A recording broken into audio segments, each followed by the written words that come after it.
20-ാം തീയതി മുതൽ ക്ഷേത്രത്തിൽ ഉത്സവം നടന്നു വരികയായിരുന്നു.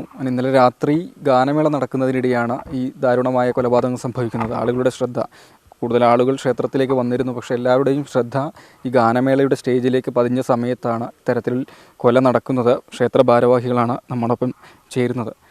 എന്താണ്, നിങ്ങളാരും ശ്രദ്ധയിലേക്ക് വന്നില്ല? ഇത് എങ്ങനെയാണ് സംഭവം? ഏകദേശം 10 മണിയോടുകൂടി ഗാനമേള അവസാനിക്കുന്ന വേളയിലാണ് നമ്മൾ ഗാനമേളയുടെ സൈഡിലോട്ട് നീങ്ങിയിട്ടുണ്ടായിരുന്നു. ഇവിടെ നടയെല്ലാം അടച്ച സമയത്താണ്, അതുകൊണ്ട് കൂടുതൽ ആൾക്കാർ ഈ സൈഡിൽ ഉണ്ടായിട്ടില്ല. പെട്ടെന്നാണ് സൗണ്ട് കേൾക്കുന്നു, ഞങ്ങൾ ഓടി വരുന്നതും ഹോസ്പിറ്റലിൽ എത്തിക്കാൻ വേണ്ടിയിട്ടുള്ള ശ്രമം നടക്കുന്നതും. അതിനിടയ്ക്ക് എന്താ സംഭവിച്ചതെന്നും നമുക്ക് പെട്ടെന്ന് മനസ്സിലായില്ല.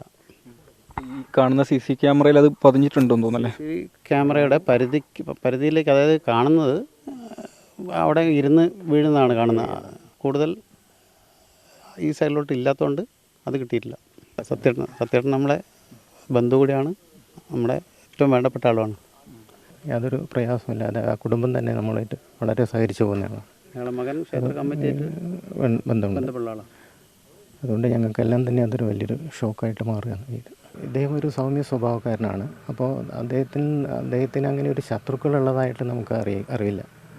പക്ഷേ എന്താ സംഭവിച്ചതെന്നുള്ളത് ഞങ്ങൾക്ക് യാതൊരു ഇതുമില്ല. ഇദ്ദേഹം സമീപത്ത് ഉദ്ദേശിക്കുന്ന പറഞ്ഞ ആൾ സമീപത്ത് തന്നെയുള്ള ആളാണ്, അഭിലാഷ്. അതുകൊണ്ട് അവർ തമ്മിലുള്ള എന്താ പ്രയാസങ്ങളുണ്ടോ എന്ന് ഞങ്ങൾക്കറിയാൻ കഴിയില്ല. ശ്രദ്ധയിൽപ്പെട്ട ഉടനെ തന്നെ കൊയിലാണ്ടി ആശുപത്രിയിലേക്കാണോ കൊണ്ടുപോയത്? കൊയിലാണ്ടി ആശുപത്രി കൊണ്ടുപോകും. പോലീസിനെ അവർ അറിയിച്ചു? പോലീസിനെ അപ്പം തന്നെ വേറെ അറിയിച്ചിട്ടുണ്ട്. അവർ ഉടനെ എത്തുകയും ചെയ്തിട്ടുണ്ട്.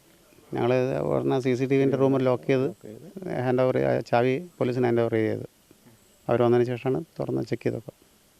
ഈ ദാരുണമായ കൊലപാതകത്തിൽ, കുറ്റകൃത്യത്തിൽ ഞെട്ടിത്തരിച്ച് നിൽക്കുകയാണ് ഈ നാട് ഒന്നടങ്കം. ഇവിടെ ഈ CC ക്യാമറയുണ്ട്.